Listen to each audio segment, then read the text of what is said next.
कृष्ण जी ने द्रौपदी को निर्वस्त्र होने से क्यों नहीं बचाया?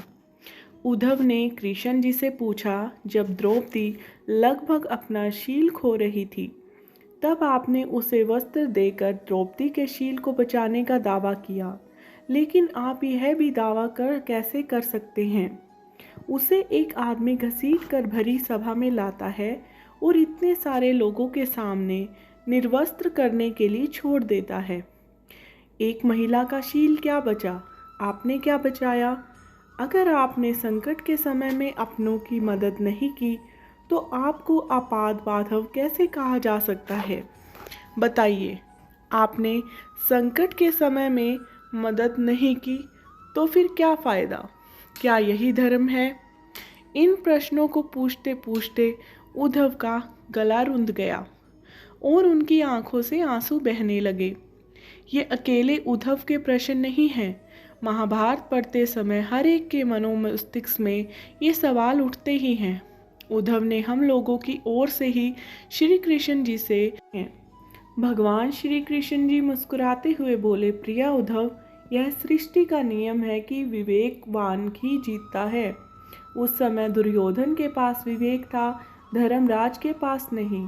यही कारण रहा कि धर्मराज पराजित हुए। उद्धव को हैरान परेशान देखकर कृष्ण जी आगे बोले, दुर्योधन के पास जुआ खेलने के लिए पैसा और धन तो था, लेकिन उसे पासों का खेल खेलना नहीं आता था। इसीलिए उसने अपने मामा शकुनी का धूत क्रीड़ा के लिए उपयोग किया। यही विवेक है। धर्मराज भी इसी प्रकार सोच सकते थे और अपने चचेरे भाई से पेशकश कर सकते थे कि उनकी तरफ से मैं खेलूंगा। जरा विचार करो कि अगर शकुनी और मैं खेलते तो कौन जीतता? पासे के अंक उसके अनुसार आते या मेरे अनुसार? चलो इस बात को जाने दो, उन्होंने मुझे खेल में शामिल नहीं किया। इस बात के लिए उन्हें माफ़ किया जा सकता है, लेकिन उन्होंने विवेक शून्यता से एक और बड़ी गलती की है, और वह यह, उन्होंने मुझसे प्रार्थना की कि मैं तब तक सभा कक्ष में न आऊं जब तक कि मुझे बुलाया न जाए, क्योंकि वे अपने दुर्भाग्य से खेल मुझसे छुपकर खेलना चाहते थे।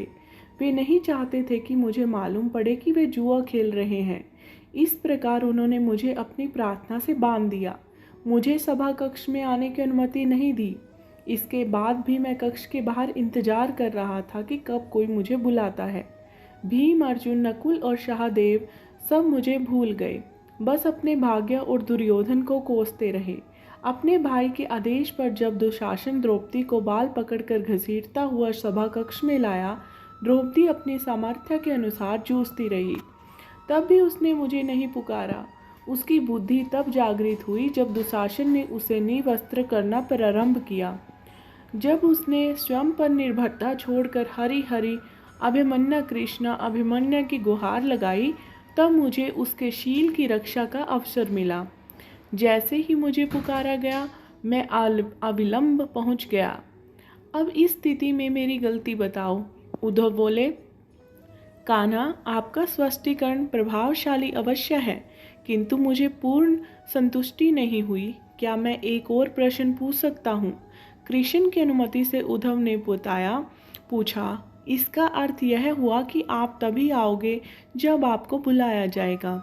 क्या संकट से घिरे अपने भक्त की मदद करने आप स्वयं नहीं आओगे? कृष्ण जी मुस्कुराए।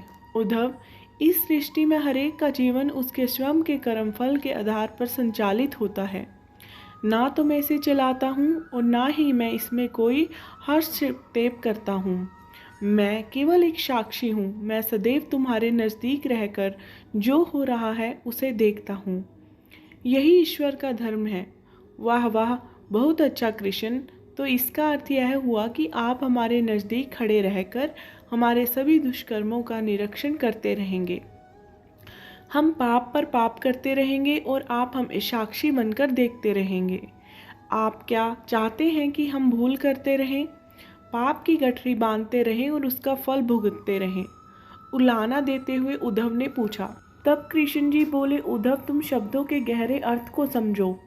जब तुम समझकर अनुभव कर लोगे कि मैं तुम्हारे नज़दीक साक्षी के रूप में हर पल हूँ, तो क्या तुम कुछ भी गलत या बुरा कर सकोगे?